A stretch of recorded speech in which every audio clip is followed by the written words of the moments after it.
누가 봐도 한복이다. 왜 자꾸 우리 문화를 못 뺏어서 안달이냐. 최근 중국 한 현지 쇼핑몰에서 20여 명의 시민들이 한복을 입고 패션쇼라는 영상이 논란이 되고 있습니다. 지난 10일 각종 온라인 커뮤니티에 중국 근황이라는 제목의 게시물이 올라왔습니다. 작성자는 영상을 공개하며 백화점에서 한복을 입은 시민들이 자국 의복이라고 홍보하는 중이라고 말했습니다.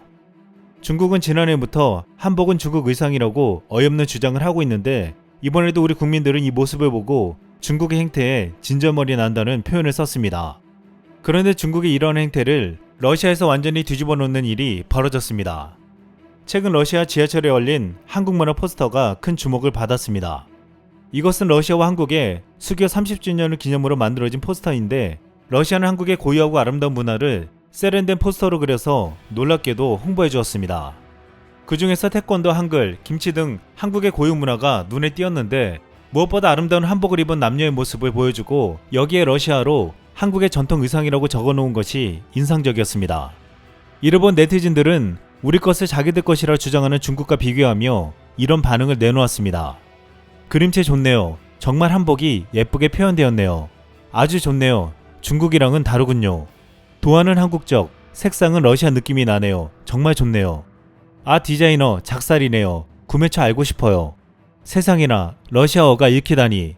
러시아어는 몰라도 한복에 읽혀요. 이렇게 한국 문화를 포스터로 표현한 것들에 뜨겁게 반응하며 러시아에 대한 평가도 이어졌습니다. 깡패긴 깡패인데 우리한테는 묘하게 잘해주는 깡패야. 쟤네는 세계 지도에다가도 영어로 독도 써놓잖아. 그때 동해상에 러시아 전투기 뜬 거 항의하니까 해명보단 협박에 가까운 영상을 띄웠을 때도 뒤 지도에 독도만큼은 그대로 써놓음. 러시아는 중국과 여러 면에서도 비교되고 있습니다. 중국은 사드 보복 이후 한국산 자동차를 완전히 시장에서 몰아냈지만 지금 러시아에서는 한국산 자동차가 그 어느 때보다 인기를 끌고 있습니다. 기아는 2021년 러시아 올해의 차 6개 부문에서 최우수 평가를 받으며 러시아 시장 진출 이래 최다 부분 수상 기록을 세웠습니다. 11일 기아에 따르면 2021 러시아 올해의 차에서 기아 모닝은 도시명 소형차, 셀토스는 소형 SUV, K5는 비즈니스 세단, 소렌토는 중형 SUV, 카니발은 미니밴에서 각 부분별 최고의 차량으로 선정되었습니다. 2000년부터 시작된 러시아 올해의 차는 러시아 시장에서 가장 권위 있는 차량 평가로 4개월간 150만 명이 넘는 자동차 전문가, 일반 고객이 직접 온라인 평가에 참여해 총 23개 차량 부문에서 최고의 차량을 선정했다고 했습니다. 기아는 러시아 시장에서 3년 연속 연간 20만 대 이상을 판매했으며 2014년부터 러시아 시장 수입 브랜드 중 1위 자리를 지키고 있습니다. 아시다시피 러시아는 이뿐만 아니라 가전과 과자 등 한국 제품에 대한 큰 사랑을 오랫동안 보여주고 있습니다. 또한 러시아는 역사적인 측면에서도 중국과는 전혀 다른 모습을 보여주었습니다. 중국은 6.25를 북침으로 규정하고 미국 제국주의의 침략으로 미국의 지원을 받는 한국의 침략에 맞서 자신들이 북한을 구하기 위한 전쟁이라고 말하고 있습니다. 이에 지난해 중국은 무려 3,500억 원을 들여 6.25 전쟁이나 미군과 한국군의 북침에 맞서 승리한 전투라는 내용이 담긴 영화 드라마 총 4편을 제작해 상영했습니다. 하지만 러시아는 중국의 주장이 틀렸다며 역사적 사실을 제대로 알려주었습니다. 러시아도 과거 6.25를 북침이라고 주장해왔지만 지난 1994년 처음으로 한국전쟁은 북한이 남침한 것이라고 공영방송을 통해 보도했습니다. 당시 러시아 텔레비전은 그동안 러시아 국민들에게 잘못 알려진 사실을 알려주겠다면서 소련 공산당의 비밀, 한국전쟁이란 다큐멘터리 프로그램을 통해서 한국전은 스탈린의 승인으로 북한에 의해 자행되었으며 이를 위해서 스탈린은 모택동을 설득했다고 보도했습니다. 이 방송 후 러시아 교과서들은 6.25 전쟁은 북한의 남침 때문에 일어난 것이라고 기술하기 시작했습니다. 특히 러시아 최대 교과서 출판사인 플러스 비쉐니 출판사가 2005년 간행한 외국 국가들의 최신 역사라는 책은 6.25 전쟁과 관련해 세밀한 준비 이후에 1950년 6월 25일 조선민주주의인민공화국 군대가 38선을 넘어 남쪽을 향해 공격을 시작했다고 기술하고 있습니다. 2009년 한국 역사학자는 당시에 나온 러시아 교과서 몇 권을 분석해본 결과 대체적으로 북침설은 교과서 내용에서 다 없어지고 한국전쟁은 북한에 의해서 특히 스탈린의 후원, 마오쩌둥의 후원에 의해서 북한의 김일성이 어느 날 갑자기 공격을 개시함으로써 일어난 한반도의 전쟁이다 라는 표현으로 통일되어 있었다고 했습니다.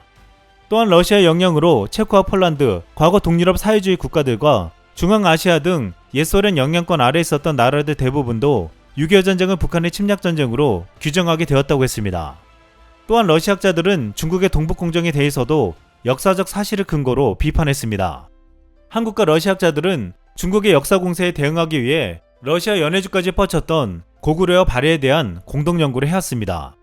함께 연구해온 러시아 로자 자리 가시노바 박사는 광개토항 비문을 러시아로 번역할 정도로 고구려사 연구에만 매달렸습니다. 그의 결론은 고구려는 한민족의 고대 국가라는 것이었습니다. 로자 박사는 그 근거로 고구려 땅에 살던 민족을 중국 역사 일부로 취급했던 중국 사서는 단 한 권도 없다고 말했습니다. 또한 그는 소련과 러시아의 고고학계 연구에서도 고구려의 독자성은 증명됐다는 사실을 강조했습니다. 게다가 로자 박사는 온돌이 중국 온돌 캉에서 기원한 것이 아니라 오히려 캉의 원조가 고구려 온돌이라고 했습니다. 또한 러시아는 오래전부터 중국이 중화 패권주의적 의도를 가지고 바레사를 자국서로 편입하려 한다고 지적해왔습니다. 소련학자 사쿠포노프는 68년 발해와 연해주거 문화유적 논문을 통해 발해 통치자는 모두 고구려 이민자들에게서 기원했다며 발해 문화의 독립성을 말살하는 것은 중국이 바레사를 만주사 및 중국사에 편입시키려는 의도라고 주장했습니다. 국내 학자들은 발해 연구가 가능한 유일한 곳은 러시아로 중국과 북한은 현실적으로 불가능하다고 했습니다. 러시아는 발해유적 조사와 발해 역사 문화에 대해 남아있기 때문에 한국 측 조사에 큰 도움을 주고 있으며 야쿠포프 막심 아르세니 F 향토박물관 발해전시관 수석 책임자는 연해주 지역에 있는 발해요새 마을 복원을 추진할 예정이라고 밝히기도 했습니다. 러시아 다비트 브로디안스키 교수는 중국의 허세와 거짓말은 러시아에서도 이미 유명하다고 했습니다. 러시아가 스푸트니크를 쏘아 올렸을 때 중국인들은 중국이 1000년 전 송단화 때 개발한 것을 러시아는 이제 개발했다고 주장했다고 했습니다. 또한 그는 중국의 천하는 늘 그 중심에 중국을 두고 주변국은 모두 작은 섬으로 그려놓은 13세기 중국 지도와 같은 발상에 머무고 있다고 비판했습니다. 이제 앞으로 한국과 러시아 협력은 중국의 역사 왜곡을 물리치고 진정한 역사를 복원할 것이라고 말하고 있습니다. 최근 200년의 역사를 가진 영국 유명 영어 사전인 콜린스 사전에 한복이 새로 등재되었습니다. 25일 사이버 외계사전단 방크가 지난달 콜린스 사전 측에 한복을 설명하는 영어 자료를 보낸 뒤 약 한 달에 걸친 심사 끝에 한복이 새 단어로 등재된 것입니다. 현재 콜린스 사전 사이트에 한복을 검색하면 긴 치마가 특징이며 격식 있는 자리에 입는 한국의 전통 의상이라는 설명이 나옵니다. 이는 중국이 한복을 한프라고 부르면서 중국이 원조라고 왜곡된 주장을 펼치는데 대응하기 위한 방크 캠페인의 일환이었습니다. 중국이 이렇게 아무리 한국의 문화를 자신들의 문화라고 우겨도 한국은 러시아를 비롯한 전 세계 많은 나라들에게 한국의 고유 문화를 더 널리 알려나갈 예정입니다. 이상 쓸망이었습니다.